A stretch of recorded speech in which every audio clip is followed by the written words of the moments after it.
Quem exerce as chamadas atividades intelectuais, principalmente os profissionais da saúde, como médicos, dentistas, nutricionistas, psicólogos, fisioterapeutas, entre outros, não tem uma tributação certa, é aquela e acabou. É preciso fazer cálculo. Meu nome é Rafael Bernardes e eu vou compartilhar algumas ideias aqui a respeito da tributação dessas atividades conforme a nossa experiência aqui no escritório. A primeira coisa a se considerar é que, quando há uma pessoa jurídica, há 3 possibilidades maiores de tributação em 3 regimes jurídicos tributários: o lucro real, o lucro presumido e o simples nacional. Mas não é tão simples assim. O lucro presumido, ele tem alíquotas percentuais de presunção. Então, muitas vezes, uma atividade ambulatorial, ela vai ter uma presunção maior do que uma atividade hospitalar. E para considerar uma atividade hospitalar, é necessário analisar não somente a documentação, mas o dia a dia do profissional, como aquele serviço está sendo exercido. Então, esse presumido nem sempre será o que as pessoas acabam fazendo o cálculo geral, 11,33% de tributos federais, e às vezes com o ISS, se não for fixo, que é R$ 1.400 em alguns municípios, R$ 1.500 em outros, ele pode ser um valor diferenciado conforme uma alíquota de 5% ou conforme a alíquota municipal, que ela vai variando até esse máximo de 5%. Então nem sempre será, porque pode ser inferior, porque a presunção ela pode não ser 32%, ela pode ser de RPJ, do imposto de renda, de 8% e da contribuição social de 12%, ou seja, reduz essa tributação se for uma clínica que tiver serviços médicos equiparados. E existem várias atividades que respeitem a RDC da Anvisa a respeito dessas atividades profissionais. Ainda dentro do Simples Nacional, existem 2 anexos que correspondem à tributação não somente de médico, dentista, nutricionista, até mesmo arquitetos estão nessa exceção.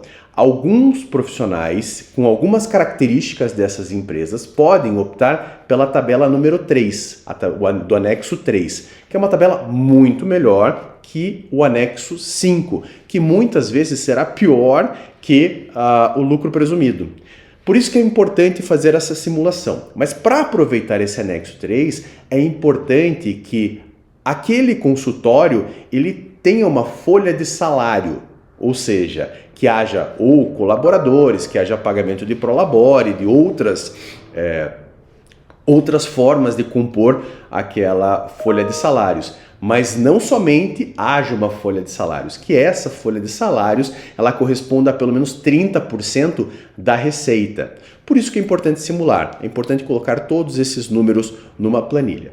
Muitas vezes os profissionais não cuidam da questão societária, e isso é muito importante. Por exemplo, para que seja aproveitado o ISS fixo, não é possível que esse consultório médico, que essa clínica médica, ela seja estruturada sob a forma de uma atividade empresarial, como por exemplo, uma sociedade limitada empresária. Ela deve ser uma sociedade de pessoas, natural, e esse cadastro deve ser realizado junto à prefeitura ou município em que você está, conforme as regras desse município. E o pagamento do ISS fixo é por profissional. Então, se você tem um sócio, você vai pagar um ISS fixo, 2 ou mais, a quantidade de sócios que tiverem nessa empresa. Então, é importante considerar essa questão societária.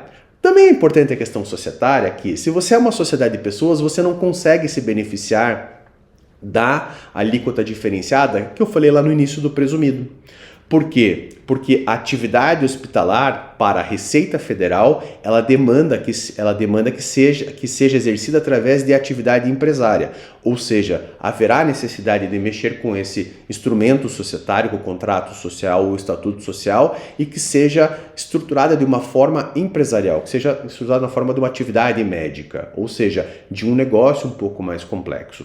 Mas essa decisão ela deve ser tomada somente após a análise de todas as variáveis. E como isso é feito? Primeiro, devem ser recolhidos todos os dados todas as informações financeiras dos exercícios anteriores dos clientes, colocado em planilha e simulados vários cenários para verificar qual que é a melhor opção.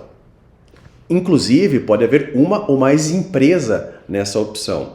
Muitas vezes há uma opção que chega aqui no escritório, a gente analisa aquela opção e faz 4 ou mais simulações, onde há simulações possíveis com uma atividade empresarial para atividade médica, para atividade de exames, diagnósticos, terapias, e outra sociedade que se dedique somente para atividade ambulatorial e que haja esse planejamento para que as duas consigam ser exercidas paralelamente com o menor pagamento, com o pagamento da quantidade de tributos de uma forma justa, conforme a legislação permite. Mas para isso é importante estudo. Agora, você pode perguntar para o seu contador, para o profissional que trabalha com você, qual é a melhor opção para você trabalhar e para você ser tributado. Se seria melhor você exercer isso através de uma sociedade pura, de uma sociedade de pessoas, de uma sociedade empresária ou através de 2 ou mais sociedades. E se esse vídeo ajudou você, compartilhe, pode mandar para o profissional de contabilidade e lembre-se de inscrever-se aqui no canal e se você gostou do conteúdo, dá um joinha aqui.